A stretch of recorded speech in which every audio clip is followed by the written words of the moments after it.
Minash-shaytanir-rajeem. Bismillahir-rahmanir-rahim. Dear students, today we have to start the test 2.1 for MDCAT and ECAT from first year physics. The topic is vector and scalar. So we've already done 2.1 and now we are going to start 2.2. First question, a vector whose magnitude is equal to another vector but is in the opposite direction is called. So यहाँ पे ये जो सवाल दिया गया है आपके सामने, इसमें वो कह रहा है कि एक वेक्टर है जिसका मैग्नीट्यूड तो दूसरे वेक्टर के बराबर है, लेकिन उसकी डायरेक्शन जो है वो अपोजिट है. फॉर एग्जाम्पल, एक वेक्टर यहां पे मैं आपके सामने शो कर रहा हूं. Late suppose this one is a vector A. इसका मैग्नीट्यूड लेट सपोज 4 न्यूटन है. और एक और वेक्टर है, let suppose this one is a vector b. इसका भी मैग्नीट्यूड जो है वो 4 न्यूटन है. अगर आप यहां पे देखेंगे तो डायरेक्शन क्या है? अपोजिट डायरेक्शन है. When the two vectors have the same magnitude but opposite in the direction, they are known as negative vector of each other. So सवाल आपका कह रहा था कि एक वेक्टर है जिसका मैग्नीट्यूड तो दूसरे वेक्टर के बराबर है लेकिन डायरेक्शन के अपोजिट है, तो उसको क्या कहेंगे? That's known as negative vector. यानी ए जो वेक्टर है वो बी का नेगेटिव है और बी क्या है? ए का नेगेटिव है, because of the change of the direction. Now the MCQs number 2, the negative of a vector 7/2 vector A. यानी एक वेक्टर है जिसका जो 7/2 इसका मैग्नीट्यूड है, वेक्टर ए गिवन है. तो याद रखिएगा, नेगेटिव वेक्टर की डायरेक्शन हमेशा अपोजिट होती है. लेट सपोज अगर एक वेक्टर आपके पास वेक्टर सी है, लेट सपोज एक वेक्टर आपके पास वेक्टर सी है यहां पर, और इसका मैग्नीट्यूड है -6 मीटर फॉर एग्जाम्पल. तो याद रखना, इसका नेगेटिव वेक्टर क्या बनेगा? इसका नेगेटिव वेक्टर जो बनेगा वो बनेगा 6 मीटर. उसका मैग्नीट्यूड होगा 6 metre. So remember one thing, कोई भी वेक्टर अगर गिवन है तो उसकी डायरेक्शन अगर अपोजिट हो जाती है तो उसका क्या कहलाता है? उसका नेगेटिव वेक्टर कहलाता है. तो यहाँ पे अगर आप देखेंगे कि अगर आपके पास यहाँ पे वेक्टर जो आपको गिवन है वो दिया हुआ है 7/2 वेक्टर ए. सो इसका नेगेटिव वेक्टर डायरेक्शन अपोजिट हो जाएगी बस. तो इसका मतलब हो जाएगा -7/2 vector A. So this one is the negative vector. अब अगर ऑप्शन की तरफ हम जाएंगे तो यहाँ पे आप देखें, ऑप्शन आपका ए जो है -7/2 ए है, दूसरा -2/7 ए है, 7/2 ए है और 2/7 है. तो आपका ऑप्शन ए जो है वो करेक्ट आंसर है. Dear student, question number 3 is given. If a vector b is multiplied by a number -5, then the new vector will be.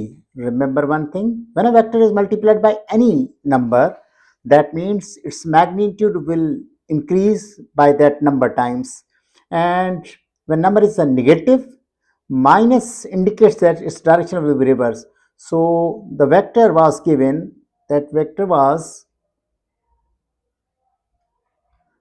B was given.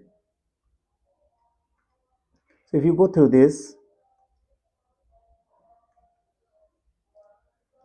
so vector B, this vector was given, and you know that when it's being multiplied by -5, so this vector will become 5 times the magnitude of the vector, and negative sign indicates that its direction will be reversed. So over there Its answer is A. Option A is a correct answer. Dear students, question number 4. If we multiplied a vector A by -1, then the new vector has opposite direction but it has dash magnitude. Dear students, अभी मैंने बताया था कि whenever the vector is multiplied by any number, its magnitude will increase by that number times. So 1, when you multiply by 1, that means the magnitude will remain same, and negative sign indicates that its direction will reverse or opposite. So that means that if we multiply a vector A by -1, then the new vector has opposite direction but its magnitude is same. So option C is a option B is a correct answer. Now the question number 5. A plus B, vector A plus vector B is equal to vector B plus vector A. The law is called dash law of addition. Now remember one thing, A plus B, that means this one is the addition symbol. When the two vectors are given, by changing their positions, even the resultant is same. Such law is known as commutative law of addition. तो याद रखिएगा कि जिस तरह से अगर suppose करें आपके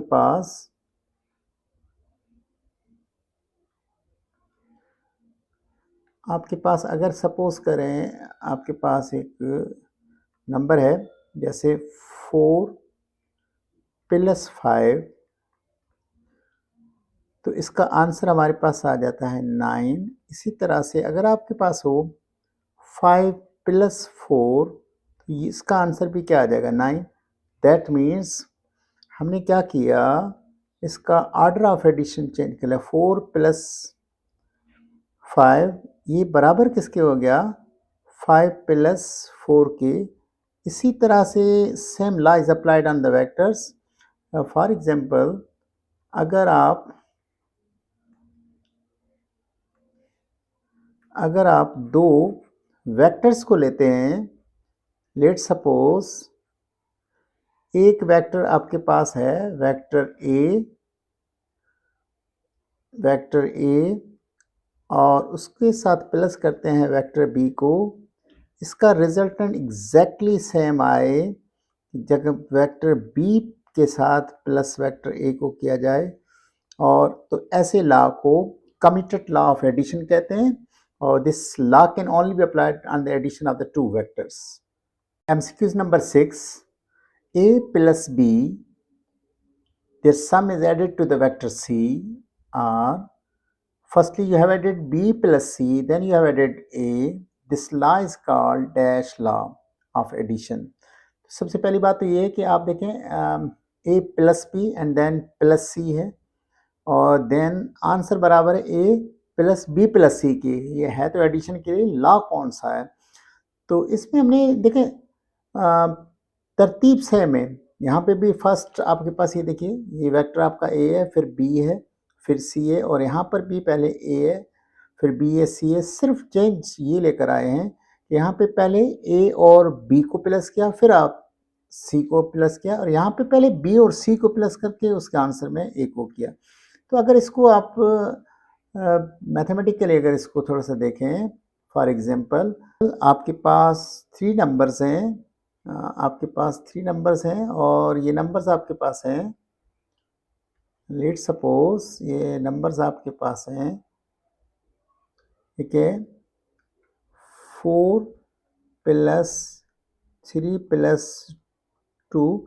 इसको दो तरह से हम जो है इसको ऐड कर सकते हैं. लेट सपोज इसको हमने पहले 4 + 3 को कर लेते हैं, और जो इसका सम आएगा उसमें आप 2 को ऐड करते हैं. तो देखें 4 और 3 क्या हो गया आपके पास 7 हो गए, और प्लस इसमें 2 किया, तो आपका आंसर जो है वो एग्जैक्टली क्या आ गया 9 आ गया.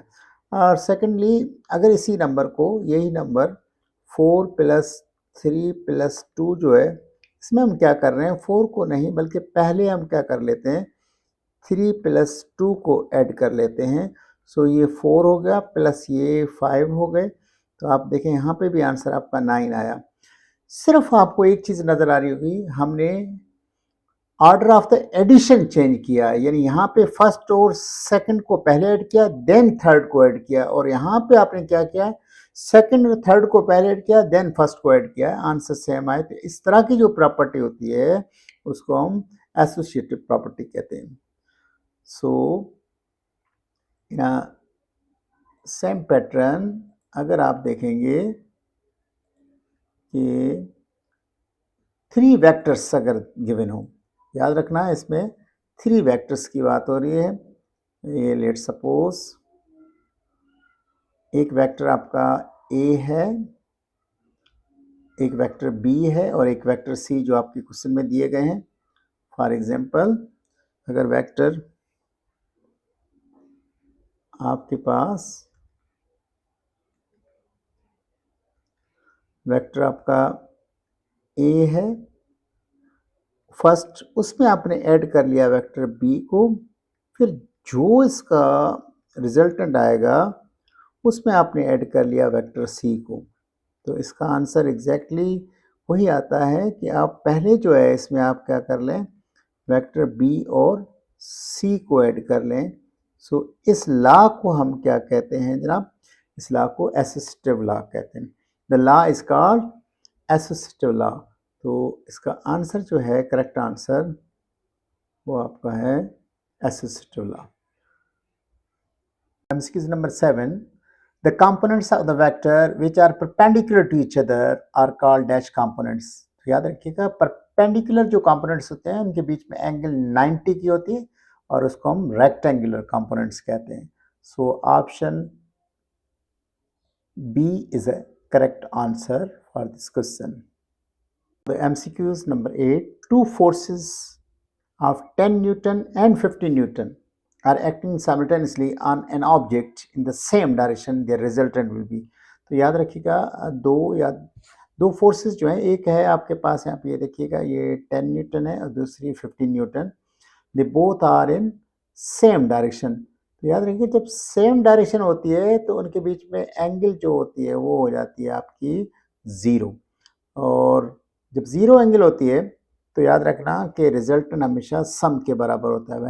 when the two vectors are parallel or they are in the same direction, then their resultant will be equal to vector A plus B. Let's suppose two vectors, vector A, तो इनका magnitude जो होता है सम किया जाता है। और अगर वो वेक्टर्स अपोजिट डायरेक्शन होते हैं या एंटी पैरेलल होते हैं तो फिर रिजल्टेंट आपका जो क्या होता है, difference of the two vectors हो जाएगा के मैग्नीट्यूड के। सो यहाँ पे ना सेम डायरेक्शन है, that means this formula will be use. So very simple one, यहाँ पे आपके पास हो जाएगा 10 newton plus 15 newton, so option is 25 newton. So the answer of this question is option c and 25 Newton. This one is. So now the MCQ is number 9. Two equal forces F and F, two forces which have the same magnitude F and F, makes an angle of 180 degree with each other. उन दोनों के बीच में angle जो 180 degree की है। So the what will be the resultant? याद रखिएगा जब आपके पास दो वेक्टर्स एंटी पैरेलल हों या वो दो वेक्टर्स एंटी पैरेलल हो या अपोजिट डायरेक्शन हो या 180 डिग्री पे हो, तो उनकी डायरेक्शन अपोजिट होने पे जो रिजल्टेंट होगा वो उसका मैग्नीट्यूड बराबर होगा difference of the two vectors, means vector a minus vector b के मैग्नीट्यूड के। तो आप देखिए यहाँ पे पहला वेक्टर सपोज करें एफ ए जो है उसका मैग्नीट्यूड एफ है, सो उसमें से माइनस करेंगे F, so the resultant will be 0। तो यहाँ पे अगर आप देखें तो आपके पास option A is a correct answer for this question. Now the MCQ is number 10. Identify which of the following is scalar quantity. तो ये आपको 4 ऑप्शन है, kinetic energy, shearing stress, centrifugal force, momentum. तो इसमें काइनेटिक एनर्जी आपकी जो है वो स्केलर क्वांटिटी है, शेयरिंग स्ट्रेस ये भी आपकी वेक्टर क्वांटिटी है, सेंट्रीफ्यूगल फोर्स भी वेक्टर क्वांटिटी है, momentum is also the vector quantity. So option A is a correct answer.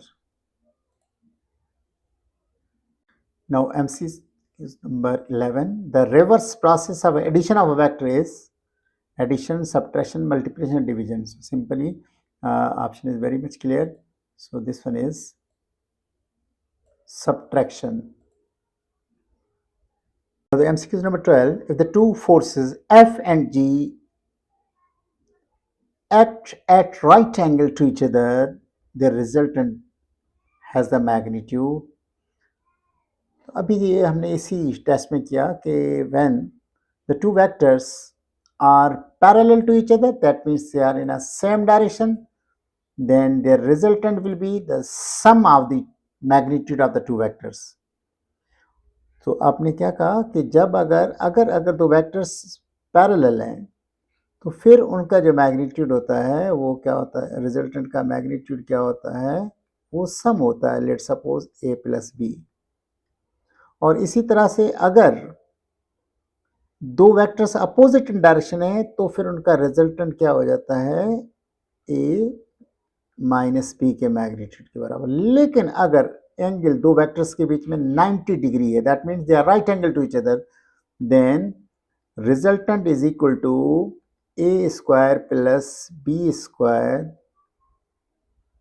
इसका radical. So in the same way we are having the two vectors f and g, so that means their resultant will be equal to f magnitude of f square, f का square plus square of the magnitude of vector g, इस पूरे का square root. So this is the formula for the magnitude. That means अगर आप इसमें जाएं तो आपका ऑप्शन जो है वो A is a correct answer. Question: The resultant of the two forces of the magnitude 5 Newton and 10 Newton can not be.